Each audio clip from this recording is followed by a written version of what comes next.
Hi friends, welcome to my channel. Today ఒక చిన్న recipe అలసందల masala curry అండి.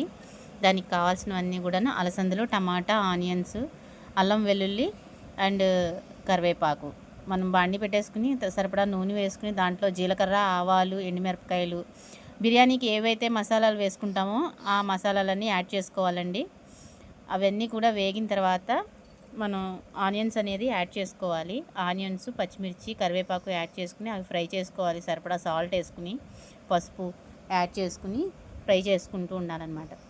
ఇవన్నీ ఫ్రై అవుతుండగానే మనం దాంట్లో కొంచెం బంగాళదుంప ముక్కలు, క్యారెట్టు అండ్ అలసందలు యాడ్ చేసుకోవాలి. అవి వేయించుకోవాలన్నమాట. అవి వేగిన తర్వాత దాంట్లో మనం టమాటా అనేది యాడ్ చేసుకోవాలి. టమాటా యాడ్ చేసుకున్న తర్వాత దానికి కారం అండ్ జీలకర్ర, ధనియాల పొడి అండ్ గరం మసాలా ఇవన్నీ కూడా యాడ్ చేసుకోవాలండి. బిర్యానీ మసాలా కర్రీకి ఏవైతే మసాలాలు వేసుకుంటామో ఆ మసాలాలే దీనికి యాడ్ చేస్తాం మనం.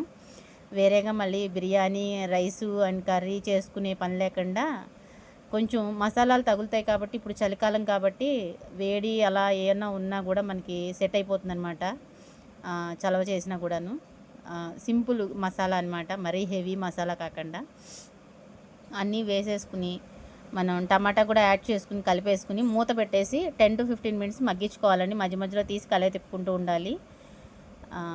కొద్దిగా వాటర్ అనేది యాడ్ చేసుకోవాలి. వాటర్ కొంచెం టీ గ్లాస్ వాటర్ యాడ్ చేసుకోవడమేనండి. మూత పెట్టి మగ్గించుకుంటే కర్రీ రెడీ అండి. ఈ వీడియో నచ్చితే like, share, subscribe. Thank you.